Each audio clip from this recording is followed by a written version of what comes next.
Hello दोस्तों, स्वागत है आपका हमारे यूट्यूब चैनल में। आज की वीडियो में हम लोग समझेंगे अरस्तू का राज्य सिद्धांत क्या है, यानी कि अरस्तू ने राज्य के बारे में क्या अपने विचार रखे हैं। सारा चीज़ को हम लोग आज के वीडियो में कवर अप करने वाले हैं। तो चलिए शुरू करते हैं और समझते हैं कि क्या बताते हैं अरस्तू का राज्य सिद्धांत में। तो देखिए, अरस्तू के आदर्श राज्य सिद्धांत में निम्नलिखित घटक शामिल होते हैं। अरस्तू के अनुसार कोई भी अगर राज्य अगर आदर्श होगा तो ये सब चीज़ें होना चाहिए, जो कि पहला चीज़ क्या है, जनसंख्या और क्षेत्रफल। कोई भी राज्य किसी भी जगह को राज्य तभी कर सकते हैं कि जहाँ पर एक क्षेत्रफल होना चाहिए, एक जगह होना चाहिए और उसमें जनसंख्या होना चाहिए, यानी उस जगह में आदमी रहना चाहिए। तो ये एक तरीक़ा से एक राज्य कहा जा सकता है। ठीक है। तो एक आदर्श, देखिए कह रहा है कि एक आदर्श या आदर्श राज्य बनाने के लिए पहली सामग्री या घटक जनसंख्या है। अरस्तू का स्पष्ट रूप से यह मत है कि राज्य का गठन करने वाले लोगों की गुणवत्ता मायने रखती है, न कि उनकी मात्रा।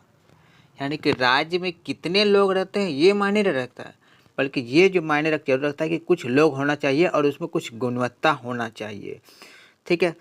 और इस प्रकार जनसंख्या के भौतिक आकार से अधिक उसका चरित्र महत्वपूर्ण होता है। कि कितना जनसंख्या वो जरूरी नहीं है, उसका चरित्र कैसा है, किस तरह से लोग एक दूसरे से मिल कर रहते हैं, कैसे अपने राज्य के प्रति वफादार होते हैं, उस तरीक़ा से एक आदर्श राज्य हम उसको कह सकते हैं। ठीक है। तो राज्य का भूभाग सर्व उत्पादक होना चाहिए, ताकि राज्य के पास सब कुछ हो जिससे उसे किसी चीज़ की ज़रूरत नहीं पड़े। यानी कि राज्य, आदर्श राज्य उसको कहेंगे जहाँ पर सारा चीज़ होना चाहिए। वहाँ पर खेती बाड़ी भी होना चाहिए, फैक्ट्रियाँ भी होने चाहिए, सारे चीज़ उपलब्ध होना चाहिए, है ना। और ताकि उसे दूसरे चीज़ों के लिए दूसरे जगह जाना ना पड़े। इसे पर्याप्तता भी कह सकते हैं। यह निवासियों को स्वतंत्रता पूर्वक जीने में सक्षम बनाना चाहिए, ताकि वे आराम का आनंद ले सकें। देश में फल, लकड़ी, अन्य उत्पाद प्राप्त करने के लिए उपयुक्त होना चाहिए।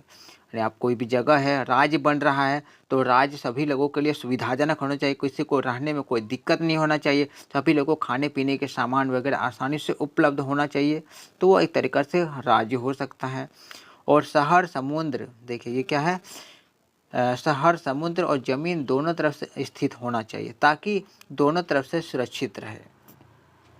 क्या कह रहा है कि जब एक राज्य हो रहा है तो शहर, समुद्र और ज़मीन दोनों तरफ से स्थित होना चाहिए। समुद्र भी होना चाहिए, ज़मीन भी तो होना ही चाहिए। ये तो एक तरीके क्या होगा कि एक सुरक्षित हो जाएगा और यहाँ से लोग आयात निर्यात भी कर सकते हैं। यानी कि अपने देश का सामान दूसरे जगह में बेच भी सकते हैं और दूसरे देश से खरीद भी सकते हैं। तो एक पहला क्वालिटी हो गया राज्य का। ठीक है। दूसरा चीज़ है कि आदर्श राज्य के लिए दूसरा क्वालिटी होना चाहिए, वो है आदर्श राज्य में घर होना चाहिए, संपत्ति होना चाहिए और गुलामी होना चाहिए। अब ये गुलामी क्या चीज़ होता है वो सारा चीज़ हम लोग समझेंगे। चलिए आगे। ठीक है। अरस्तु नागरिकता को घर से जोड़ता है, क्योंकि यह व्यक्ति को श्रम विभाजन, आर्थिक, सामाजिक और अन्य सिखाता है। यानी अरस्तु मानते हैं कि जो उस राज्य के नागरिक होंगे उसमें श्रम विभाजन होना चाहिए। ठीक है। यानी कि उसे अपने परिवार के साथ साथ समाज और राज्य के प्रति जिम्मेदारी को समझने का एहसास दिलाता है। इसमें क्या होता है, परिवारवादी सिस्टम में क्या होता है, आप अपने प्रति वफादार तो होंगे ही, आप अपने समाज के प्रति भी वफादार होंगे, अपने देश के प्रति भी वफादार होंगे। अपना देश सबको बहुत प्यारा होता है, तो अपना देश को अपना देश समझना ही एक बहुत ज़रूरी होता है। परिवार व्यक्ति को सभ्य जीवन जीने की ट्रेनिंग देता है। घर व्यक्ति की बुनियादी ज़रूरतों को ख्याल रखता है। ठीक है। आप जो कोई आदमी अगर घर में रहता है, परिवार में रहता है, तो परिवार के लोग क्या करते हैं, आपको सही तरीके से जीने का ट्रेनिंग देता है, साथ ही आपके जो ज़रूरतें हैं उसे पूरा करता है। ठीक है। तो अरस्तु का मानना है कि दासों के बिना घर अधूरा। ठीक, क्या करा, दास के बिना घर अधूरा। अब ये दास क्या होता है, दास न केवल अपने स्वामी का दास होता है, बल्कि पूरे तरह से उसका होता है। यानी दास क्या होता है, गुलाम होता है, और गुलाम क्या होता है, अपने मालिक के प्रति वफादार होता है। तो इस प्रकार मनुष्य होने के बावजूद दास स्वभाव से ही अपने स्वामी की संपत्ति होता है। यानी कि हम क्या होते हैं, हम जब किसी राज्य में रहते हैं तो हम क्या होंगे, अपने राज्य का एक तरीके से गुलाम होंगे, और हम क्या होंगे, अपने राज्य के प्रति वफादार होंगे, अपने राज्य के लिए, अपने परिवार के, अपने समाज के प्रति हर चीज़ हर एक काम करेंगे। दास व्यक्ति की संपत्ति का एक हिस्सा होता है। ठीक है, तो अगला पॉइंट है, देखिए, आदर्श राज्य में नागरिक होना चाहिए, यानी कि नागरिकता। ठीक है, अरस्तु के अनुसार किसी विशेष राज्य के अधिकार क्षेत्र में होने मात्र से कोई व्यक्ति उस राज्य का नागरिक नहीं बन सकता। आप कोई कहीं भी चल जाएंगे, कुछ जगह में रहेंगे, तो खाली रहने भर से आप वहाँ का सही नागरिक नहीं कहलाएंगे। ठीक है, जिस व्यक्ति को उस राज्य से निर्वासित किया जाता है वो उस राज्य का नागरिक नहीं रह सकता। आप किसी दूसरे जगह में जाएंगे, वहाँ के लोग आपको हटा देगा तो आपका उस जगह तो नागरिक नहीं होंगे। नागरिक उसे कहते हैं, जब आप कहीं पर रहते हैं तो आपको उस जगह से हटा नहीं पाएगा, तो वो होता है नागरिक। तो जिस व्यक्ति को उस राज्य के न्यायिक प्रशासन में भाग लेने का अधिकार है उसे उस राज्य का नागरिक कहा जाता है।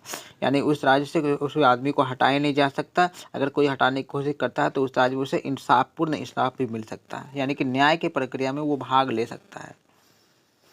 उसे विचार विमर्श सभा के सदस्य के रूप में न्याय और कानून के प्रशासन की प्रक्रिया में भाग लेने में सक्षम होना चाहिए।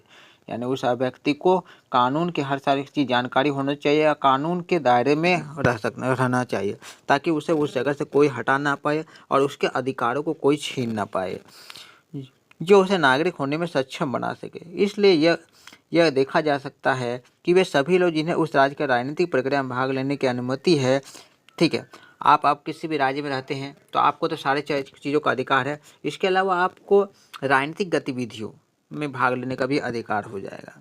उदाहरण के लिए, आप किसी भी राज्य में रहते हैं तो आपके क्या क्या अधिकार होते हैं। देखिए, उदाहरण के लिए आपका अधिकार हो जाएगा, वोट डालने का अधिकार होगा, साथ ही साथ आप चुनाव भी लड़ सकते हैं, और वे सभी जो सरकार की कार्यकारी या विधायी शाखा के सदस्य होने के योग्य हैं उन्हें नागरिक कहा जा सकता है। यानी नागरिक होने पर, किसी राज्य का नागरिक है तो वोट देने, चुनाव लड़ने और बेसिक और सारे इंसाफ पाने का अधिकार शामिल होता है। तो यहाँ तक हम लोग समझ लिए हैं कि अरस्तु का आदर्श राज्य सिद्धांत को और उसके सारे पॉइंट को। उम्मीद है आप लोग को एक एक पॉइंट सारा चीज़ क्लियर हो गया होगा।